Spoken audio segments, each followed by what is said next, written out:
Have you ever wondered what fires burn in a woman's mind when the world insists she remain a velvet portrait, polished, pleasing, unseen?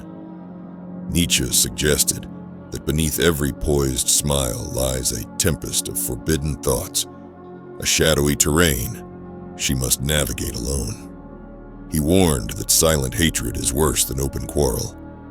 In this video, we plunge into Nietzsche's lesser-known insights on the dark thoughts of a woman, those resistances, longings, and fears she conceals even from herself. Prepare to confront the hidden storms that shape her soul.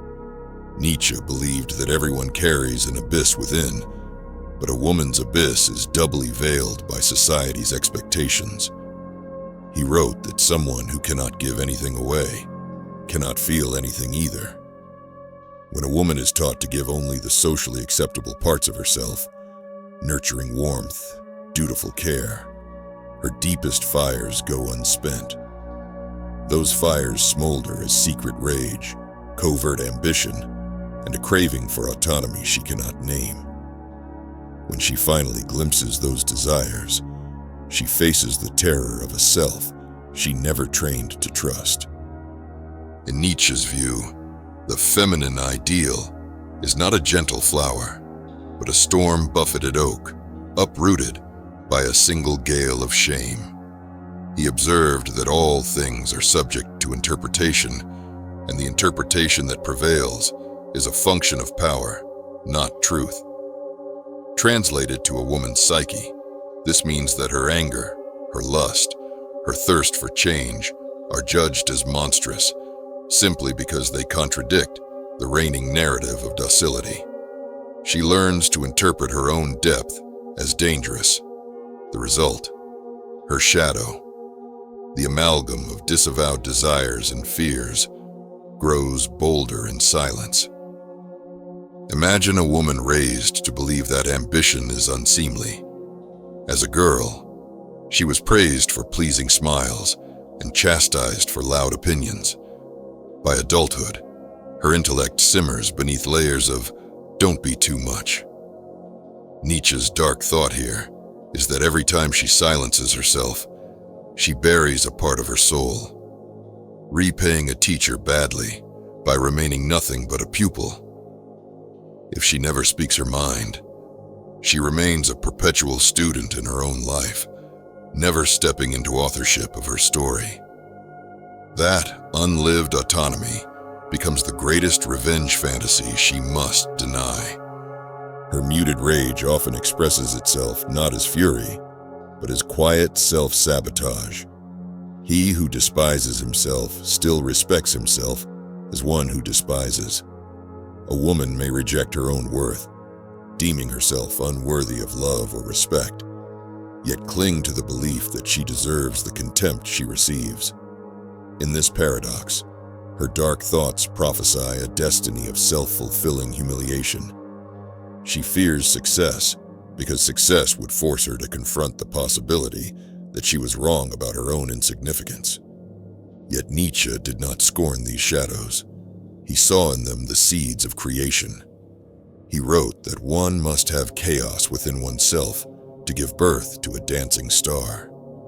For a woman, that chaos includes tabooed impulses, her thirst for power, her envy, her longing to break free from prescribed roles. When she allows these impulses a voice, through art, rebellion, or radical self-love, she sparks a star that no social norm can extinguish. But awakening to that star requires confronting fear. From the tree of knowledge of good and evil, Nietzsche reminded us that the fruit of knowledge is bitter. A woman who dares to learn her own depth may taste bitterness, the loss of friendships, the anger of family, the confusion of lovers who expected the comforting role she once played. This loss is the necessary price of self-knowledge. He observed that in individuals, sanity is rare, but in groups it is the rule. When she breaks from the group's expectations, she may seem irrational to those bound by conformity. Yet, her solitude is the crucible of sanity. She becomes the exception, not the norm. To navigate these dark thoughts, Nietzsche urged ruthless honesty. If a woman is proud of her virtue, she makes a fool of us all. She must recognize that virtue imposed from without does not sanctify the self. It often hides a deeper despair.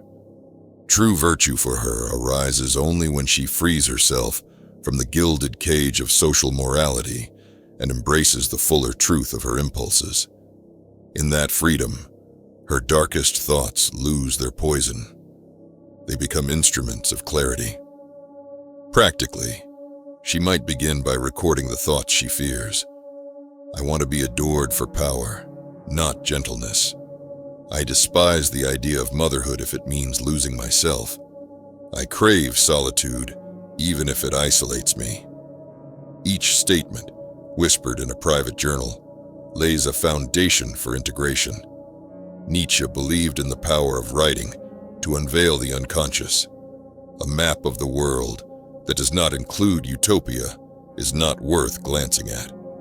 Though her dark thoughts may seem utopian fantasies, freedom from domestic drudgery, liberation from gendered chains, they offer a blueprint for a self beyond current constraints. As she deepens into her darkness, she may encounter the archetype of the wise woman, not merely a healer, but a figure who holds both light and shadow, nurturing without sacrificing strength. This archetype embodies the paradox Nietzsche admired: power wielded with grace and rebellion, sung as a hymn of compassion. When she re-enters society, she carries her darkness not as a burden to hide, but as a mantle of authenticity. She learns to speak her truth with a tempered voice, neither shrill aggression nor timid acquiescence. Nietzsche observed that the best friend is likely to acquire the best spouse, because a good marriage is based on the talent for friendship. In her friendship with herself, her ability to listen to her own darkness without shame, she becomes her own best companion. When she approaches others from that place of wholeness, she attracts partners who celebrate her depth rather than stifle it. Despite societal norms, Nietzsche recognized that a woman's darkness is not fundamentally different from a man's. He wrote that we are unknown to ourselves because we have never sought ourselves. So how should we find ourselves? Removing gendered preconceptions reveals that every human soul harbors its own abyss. The woman's dark thoughts are not aberrations, but the universal turbulence of the unexamined unconscious. What sets her path apart is the burden of stereotypes that label her stormy reflections as hysteria or unseemliness. Nietzsche challenges her, and us, to transcend these labels. In practical terms, she can cultivate a ritual of honest self-reflection. Each evening, she might gaze into a candle's flame while whispering the thoughts she dares not voice aloud. These statements: I am tired of being someone's project. I long to break free from these chains. I desire power as fiercely as I desire love. Acknowledge her hidden currents and give them shape. Naming the abyss invites mastery. Will to power emerges when we acknowledge the forces within. By speaking her dark truths, she asserts a will to shape herself rather than be shaped by others. She might also cultivate contemplative time in solitude, walking alone in forests or parks, observing how her thoughts drift when no one watches. Nietzsche said that invisible threads are the strongest ties. When she walks alone, her deepest thoughts, those invisible threads, come into focus. She might hear an echo of her grandmother's unspoken dreams, or a childhood promise she abandoned. Each echo guides her back toward her own voice, the one society told her to mute. As she stands in that solitude, she may reflect on the archetype of the eternal feminine, not the Victorian ideal, but a force of untamed nature. She rediscovers that deep within her lurks an ancient power that predates civilization's attempts to domesticate her. By honoring that force, she taps a source of creativity that reshapes both her life and the world around her. When she finally embraces her dark thoughts, she learns that vulnerability is not weakness. Nietzsche foresaw that paradise lies beyond the fear of shame. One repays a teacher badly if one always remains nothing but a pupil. For her, this means that every act of revealing her shadow, every poem, every confession, every act of defiance is not a betrayal of virtue, but an act of courage that elevates her beyond the mask. The more she embraces her complexity, the more she uncovers truths no social convention can deny. In time, her life becomes a testament to Nietzsche's daring command, "Become who you are." To become herself, she must embrace every shade of her psyche, the silent rage, the hidden envy, the utopian longing, the secret joy beneath despair. She learns that darkness and light are interwoven. One cannot exist without the other.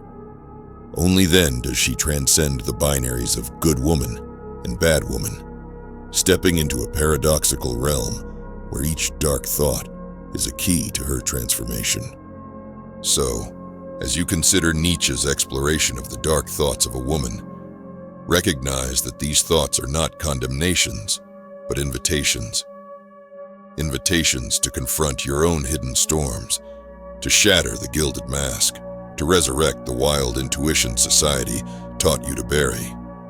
Nietzsche urged that he who has a why to live can bear almost any how. Your why must emerge from that darkness, your reason to speak truth, to demand respect, to reshape your world.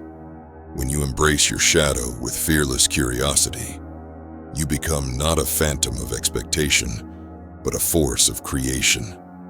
And in that force, you discover the true power of womanhood, not as a fragile flower to be sheltered, but as a tempest that reshapes the landscape, as a star born from chaos, illuminating the way for all who dare to look into their own darkness.